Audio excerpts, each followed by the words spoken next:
Author is funded by the Pacific Northwest Writers Association, supporting writers from pen to publication since 1955. To learn more about the PNWA and their yearly conference, please go to pnwa.org.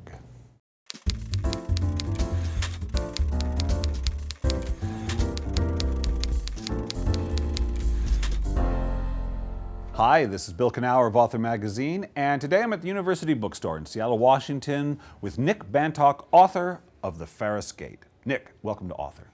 Good evening. So Nick, you like to tell stories and make pictures, but did one come before the other, or was it just always both? Very much so. I trained as a painter. I went to art college when I was 16, left when I was 21. Fine artist with no way to make his way in the world. Stumbled into doing, after a couple of years, stumbled into doing book cover illustrations. Yeah. Did that for many, many years. Moved to Canada when in my early 40s, and suddenly decided, you know what, I'm sick of doing pictures for other people's books. I'm going to do my own books. But I had thought I was only ever going to do picture books because I didn't write. You didn't write? I didn't. Did you keep a journal? No.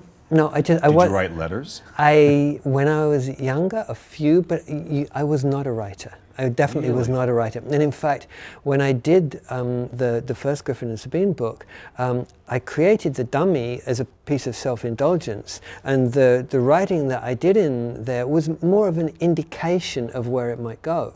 So when the publisher decided they wanted to do the book, and they said to me, great, let's go ahead. And I said, yeah, but who's going to write it? And they said, well, you are. We've seen what you've written, and you can write. And I thought they were kidding. I honestly thought they were taking the mickey out of me. Wow. So you had no concept of yourself as a writer? Not even the slightest. That is fascinating. I was 40. And you were 40. Okay, that makes you now...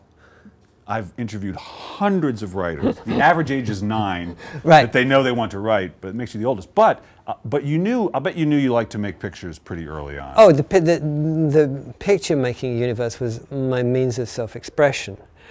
I think the reason why when it came to it, I was able to start writing was I had support from a wonderful editor. But I think the real key thing was I'd done a lot of psychotherapy. I've been involved in that arena. So I understood what a Gestalt dialogue was.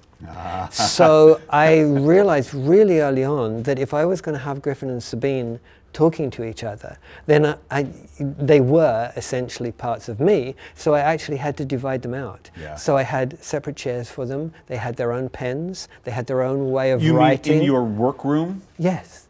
Yeah. When you wrote, you sat when you were playing one role? Yes, and her pen, she would hold it one way, and his pen he would hold another.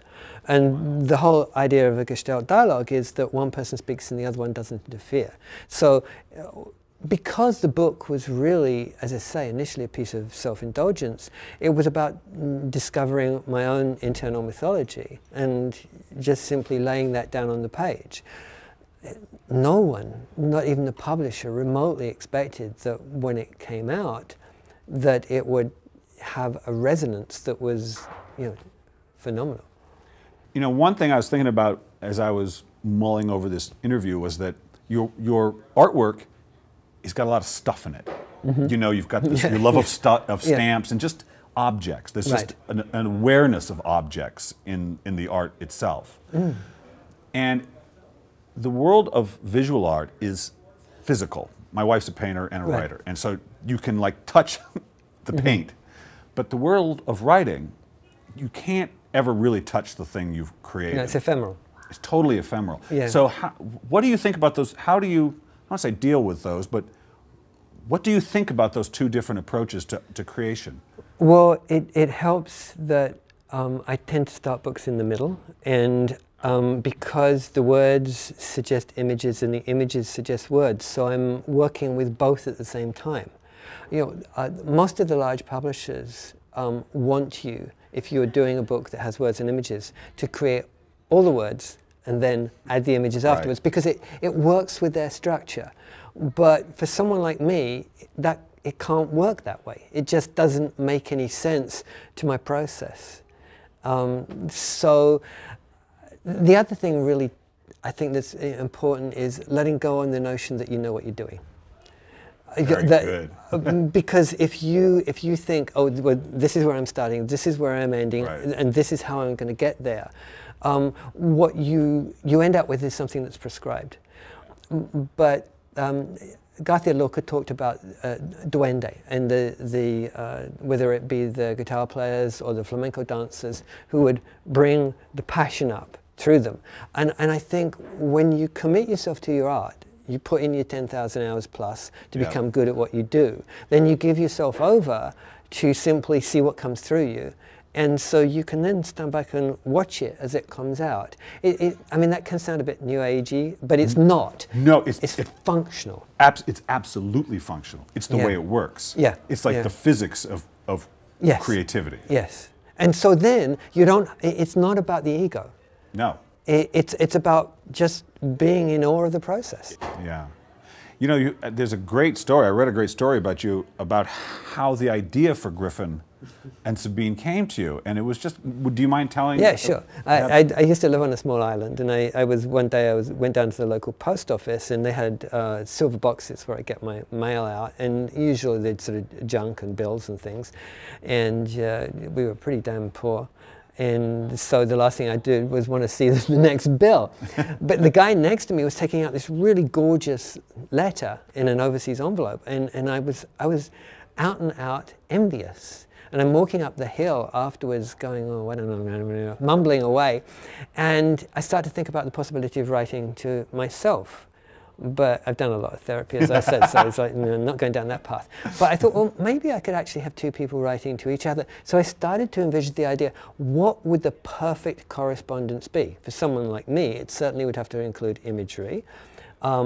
It would have to be mysterious. It would have to be a love story. It would have to have 4 or 5 different layers on top of each other. And then I thought, but this whole thing about envelopes is something about them. It's kind of voyeurism with permission. Or as someone asked me later, can you describe it, in the shortest possible way of what it's like to open an envelope? And I said, it's a cross between sex and Christmas.